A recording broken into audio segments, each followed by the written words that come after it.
30. Minister. Well, thank you, Mr. Holliburn. Can I say what a pleasure it is to serve under your chairmanship and the warmth of your chairmanship in this cool room this morning. Can I start by congratulating the honourable member for Cardiff West for his ongoing work in this field and for securing this debate this morning. And I really welcome the chance to thank him for his welcome back and to update him on the progress that's been made and to re-emphasise the message that I gave at the dispatch box in the House several months ago before the turmoil of the summer, and to reiterate my and officials' commitment and the government's commitment to get this issue right and to strike the right balance and to continue the pressure that I know he welcomes in trying to secure that. Can I start, Mr. Holloway, by saying that I'm here as Minister for Science, Research and Innovation at BEIS and as Minister for the Intellectual Property Office and Minister for co-chair of the Office for AI with DCMS. But I'm also here as a Member of Parliament, a citizen of this country, and very cognizant and aware, as the Honourable Member opposite has highlighted, of the role of music in our society as well as our economy. And I'm also the husband of a theatre director, Fiona Laird, who's also composed her own music, and I've watched her go through the motions as a creator and her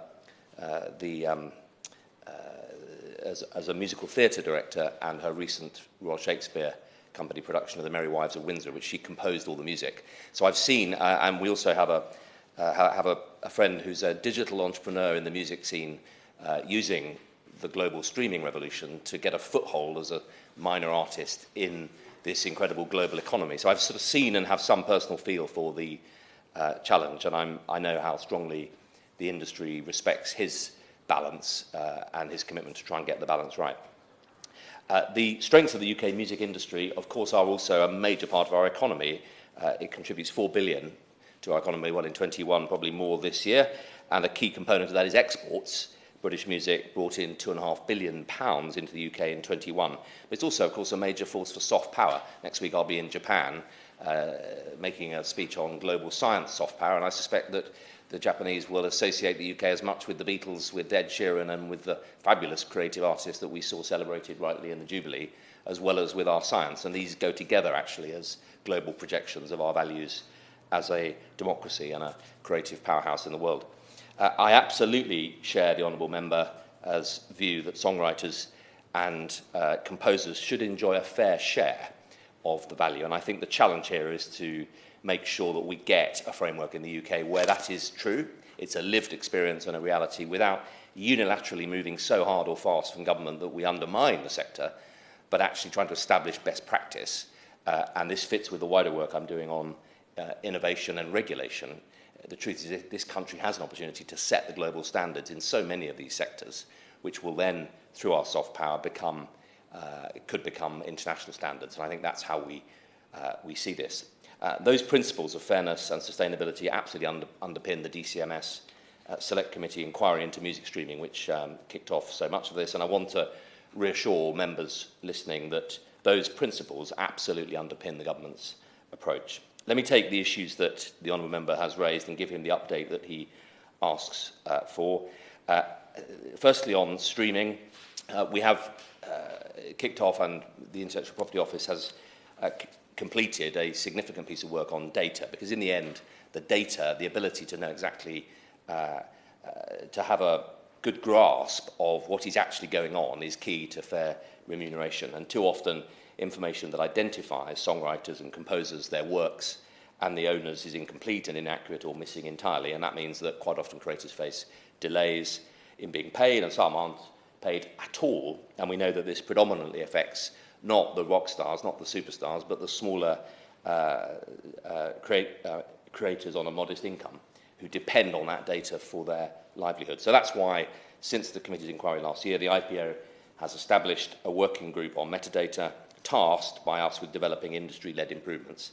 These are complex issues, as I know he knows, and there's no silver bullet, but the working group has made real progress on a good code of practice on metadata and a 2-year roadmap for industry to deliver tangible improvements through education and technical solutions. That output is very close to completion, and since returning to office a month ago, I've asked to see it and to make sure that it reflects the undertakings that I gave him and the House previously, and officials in the Intellectual Property Office will be sharing it with the music industry more widely very early in the new year to seek final agreement. Similarly, the IPO has established a working group to develop a code of practice on transparency. That code is also close to completion, and we will be seeking wider industry agreement on that also early in the new year. And I hope and believe that this action on data and transparency will lead to real improvements for the fair remuneration of songwriters and composers. That is the aim. And songwriters to enjoy a more timely and accurate data payments as a result of the improvements in data. These are absolutely key elements of the package. Let me turn to the second piece on competition and distribution of revenues. Many, however good the data is, of course, also feel, and the Honourable Member has made this point very well, that the share of streaming revenues going to songwriters and publishers, particularly the smaller creatives at the lower end of the pecking order, as it were, are too low. And it is absolutely key that it's fair remuneration, and internationally competitive and fair. And let me just break those 2 points down. The CMA has published its final report into the market for music streaming last week, as the Honourable Member said, and launched it after encouragement from both the committee and ourselves in government to look into this and other claims. We've read the report carefully.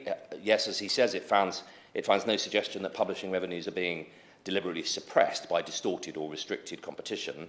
And of course, the report sets out that the overall share of streaming revenues enjoyed by publishers and songwriters has increased from 8% in 2008 to 15% in 2021. But at the same time, the share enjoyed by the recorded music industry has remained steady. It is true that the publishing share has declined slightly since 2017, from 17% to 15%. During that time, overall publishing revenues paid out by the largest streaming services in the UK have more than doubled. And more money is being paid out to songwriters and publishers from streaming, which is great. And because songwriters typically enjoy the largest share of publishing royalties, an average royalty rate of 84% in 2021, the vast majority of the publishing share is going to songwriters. But whether it's fairly distributed within the ecosystem is, I think, the really key point.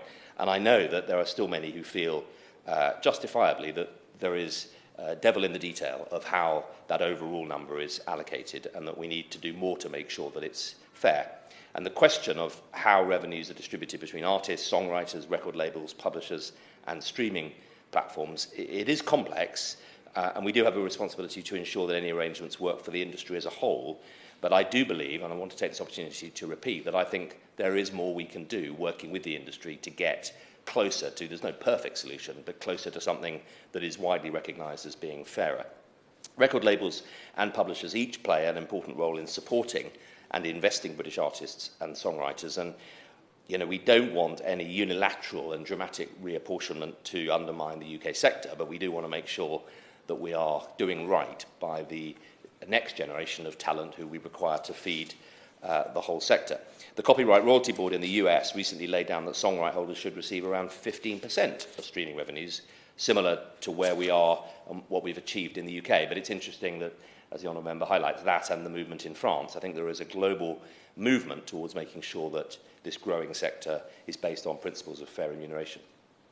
Let me come, Mr. Oliver, to the changes to copyright law. The DCMS committee recommended several changes aimed at improving remuneration, and this included a right to equitable remuneration for streaming, a right to regain ownership of copyright, and a right to renegotiate contracts, measures that the Honourable gentleman brought forward in his private member's bill. The government, I made very clear at the time that further consideration of these measures was an active priority, and that remains the case. We have seen positive action from the music industry on remuneration for creators, some positive action from some in the industry. The three major record labels have agreed to disregard unrecouped advances in older contracts, and that means that many artists are now being paid from streaming for the first time.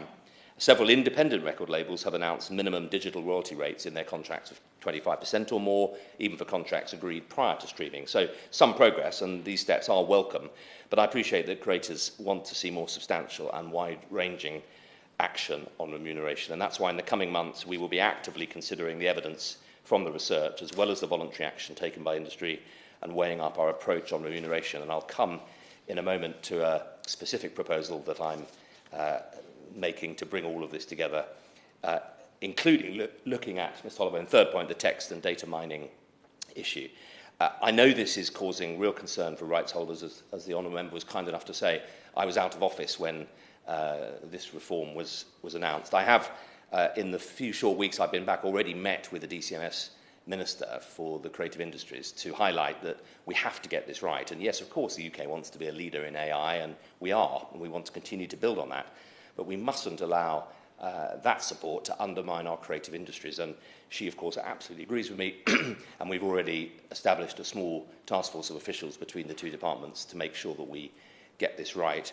And following that and today's debate, I'm proposing to convene a roundtable between DCMS and BEIS of the key voices across this sector to look at the whole issue of the rate of progress, the report from the Intellectual Property Office and the CMA, and the AI piece, and see if we can get a proper settlement that that everyone acknowledges would be fair and reflects the principles that we've set out, and I repeat again, are absolutely fundamental to our approach. I still deeply believe that if we get this right, we can establish a government-supported but industry-led code of conduct that will be respected around the world and will improve and continue the process by which the industry is improving, but make sure we continue that momentum.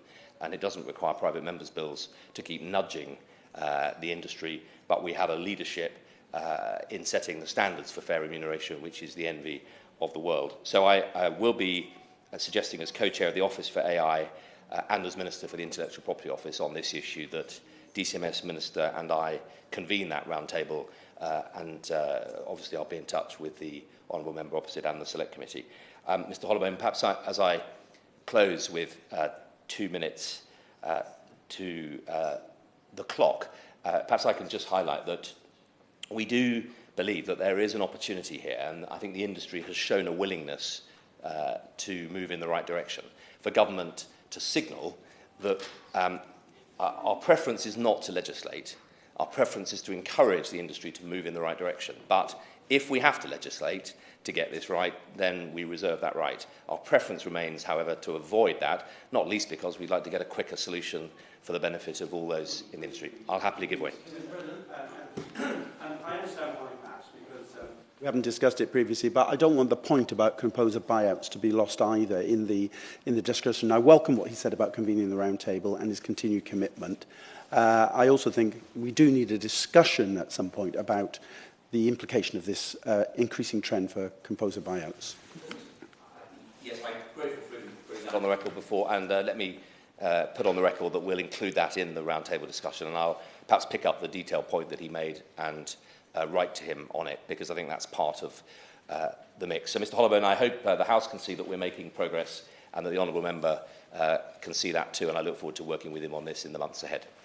The question is that this House has considered remuneration